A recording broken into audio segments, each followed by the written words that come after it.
Space travel. Imagine Nostradamus' astonishment when he peered into his forecasting water bowl way back in the Middle Ages and saw men walking on the moon.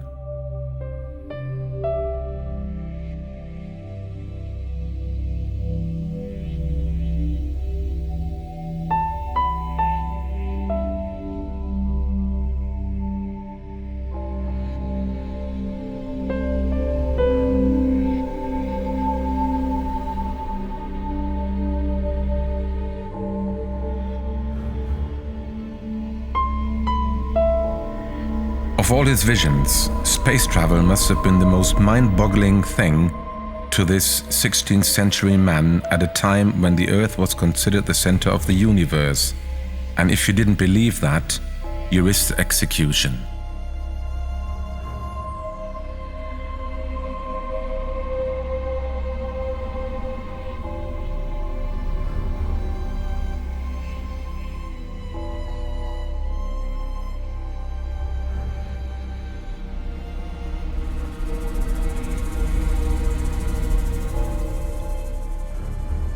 Maybe that's why the space quatrain seemed so puzzling and ambiguous. Nostradamus was often on thin ice with superstitious church authorities anyway. Had he dared reveal openly what he saw in secret, manned space flight, the moon landings, etc., he might have been burned on the stake as a witch. For example, C9Q65 Nostradamus wrote, "He will be taken to the corner of Luna, where he will be placed on foreign land. The unripe fruit will be the subject of great scandal, great blame, to the others great praise." And C1Q81 didn't become clear until 1986 with the Challenger disaster. And although 7 astronauts, not 9, died in the explosion, Nostradamus might be excused for this slightly off-target miss from a distance of 400 years. 9 will be set apart from human race, separated from judgment and advice, their fate to be determined as they depart. Kappa, K, Theta, TH, Lambda, L, dead, banished and scattered. Hogue translates unripe fruit of quatrain 65 as meaning the faulty rocket boosters that failed shortly after liftoff.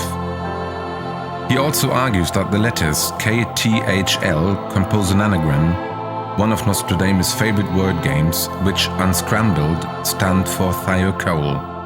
The booster manufacturer was Morton Thiocol Company. And, Hogue adds, in the wake of the explosion, heads rolled at NASA with dozens of officials fired or transferred, banished and scattered. Technology and modern warfare. Nostradamus had visions of other amazing 20th century technologies, but he put his own peculiar spin on things that to him were utterly fantastic and that he couldn't understand. He lacked the vocabulary to describe what we casually take for granted. He would have the same problem trying to explain a brief glimpse of 24th century technologies. They are simply beyond our imagination. That's why some of Nostradamus' quatrains sound so bizarre. C3Q44 is one example. When the animal tamed by man begins to speak after great efforts and difficulty, the lightning so harmful to the rod will be taken from earth and suspended in the air. The experts say that Nostradamus often used animal to describe what we now recognize as things like electricity, electronic communications, or machines that move and make noise, lifelike qualities. In this case, the lightning so harmful to the rod could be his way of describing power lines, transformers, or aerials that transmit electrical signals. Through lightning in the ship, gold and silver are melted, the two captives will devour each other. The greatest one of the city is stretched when the fleet travels underwater. C3Q13. Plutonium is used to fuel nuclear submarines and the nuclear-tipped missiles that they carry. Nostradamus had no knowledge of plutonium nor of the fact that it has the color of silver. Neither did he know that plutonium changes to a gold color when exposed to air. During a nuclear explosion, plutonium actually goes through a melting phase for a fraction of a second. Lightning is the closest symbol he could use to describe the change of electrical energy that occurs in a nuclear reaction. The two captives may indicate that the two combatants may have been forced into an unwanted nuclear war, and there is mutual destruction. Incidentally, nuclear subs have been with us since the 1960s, which puts this quatrain in our time. After great misery for mankind, an even greater one approaches, when the great cycle of the centuries is renewed. It will rain blood, milk, famine, war and disease. In the sky will be seen a fire, dragging a tail of sparks. C2Q46. Some believe that this terrible rain is actually chemical and biological weapons carried aloft by rockets, which drag a tail of sparks as they lift off. During the Gulf War, there was widespread fear that Saddam Hussein would launch such weapons across Scud missiles. He fired the Scuds, but without their deadly warheads. Other scholars believe that the fire in the sky represents a comet whose appearance will be linked to a great war. To the people of Nostradamus' time, comets were seen as magical messengers from the heavens foretelling events on Earth. The Halley's Comet in 1986 was the last major comet appearance in modern times. The conflict in the Middle East.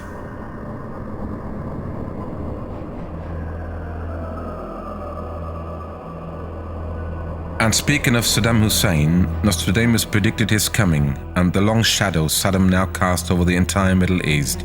Centuries ago when he wrote, "He will enter wicked, unpleasant, infamous, tyrannizing over Mesopotamia.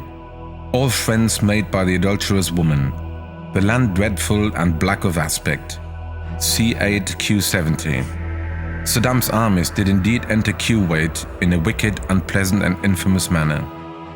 And despite his losing the war, Saddam continues to tyrannize the land that was Mesopotamia. Some researchers believe that this quatrain is related to others which forecast the rise of Islamic nationalism in the 20th century, of which there is abundant evidence. Ancient Mesopotamia is today's Iraq. The land dreadful and black of aspect is a startlingly accurate description of the Kuwaiti oil fields after Saddam's army tortured and sabotaged them during the Persian Gulf War, creating an ecological nightmare. He is yet another example of how the passage of time has a way of fulfilling the quatrains. Until the Iraqi invasion of Kuwait in 1991 and the resulting Gulf War, no one had satisfactorily deciphered this prediction. But now we see that Nostradamus was amazingly on target. In C6Q80, Nostradamus predicts, "From Fez, the kingdom will stretch out those of Europe.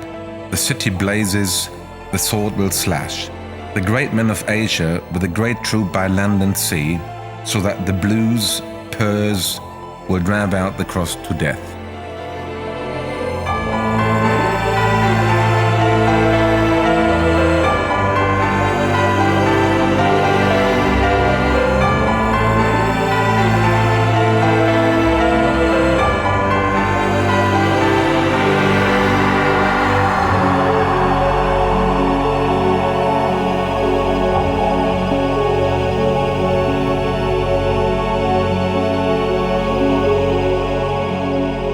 Most experts agree that Nostradamus predicted the coming of three antichrists.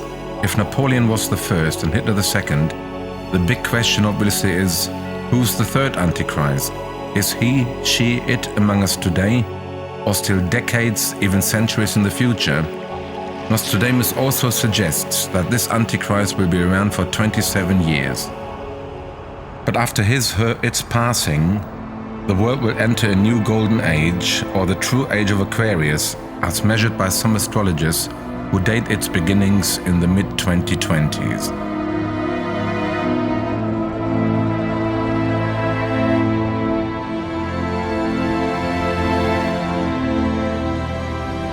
To understand some of Nostradamus' predictions dealing with the third Antichrist, the Millennium or Armageddon, it helps to recall his own deeply held religious belief, even superstitions, that influenced the things he wrote about and predicted.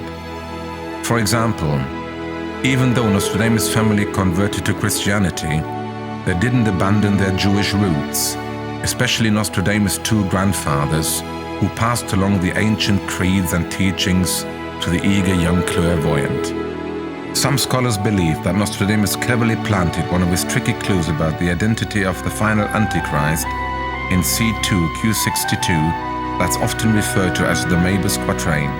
Most agree that Mabus appears to be an anagram masking the name of third antichrist, but critics are split in their interpretations of who or what that may be. The problem is that so far no one has broken the anagram's code and come up with a specific name. Most likely that's because Mabus has not yet appeared on the world stage. However, Nostradamus does narrow the time frame for the appearance of Mabus when he again mentions a comet, Halley's Comet, which shows up in the Earth's sky every 76 years. The last time Halley's Comet paid us a visit was in 1986. Does that mean that Mabus, the Antichrist, arrived in the mid-1980s but is still unrecognized? Or will our descendants in 2060 experience this apparent terror? Only time will tell.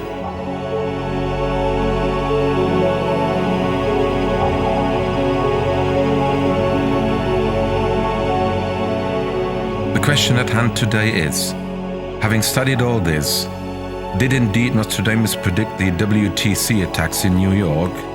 The two Placids stayed together when most allied with Mars. The great one from Africa is frightened and shivers. The union of the two broken up by the fleet.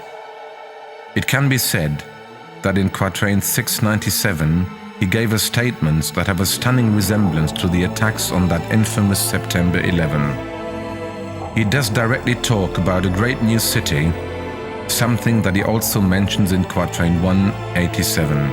As always, it can only be understood after the fact. However, the fact that Nostradamus' prophecies can only be understood after they occurred does not make them useless and does not belittle their accuracy. Nevertheless, not all decoded Nostradamus predictions are correct, or better, reveal the true content of his visions. Doubts should especially be applied to those authors that commercially exploit Nostradamus and portray themselves as the best and only ones capable to decode Nostradamus. It is furthermore correct that in 1066 he names the New World as America or Amérique.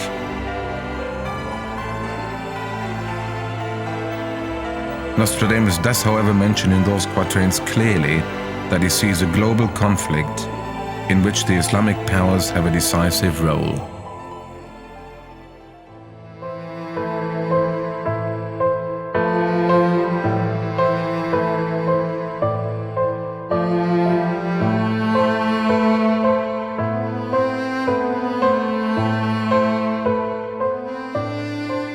Nostradamus believed the future can be changed. He said to himself when he wrote, "The one who is reasonable can learn from my prophecies how to find the right path to take, as if he would have found footprints in the sand from someone who has gone before." As long as human beings are provoked into thinking about their tomorrow, they may find the courage to change it today.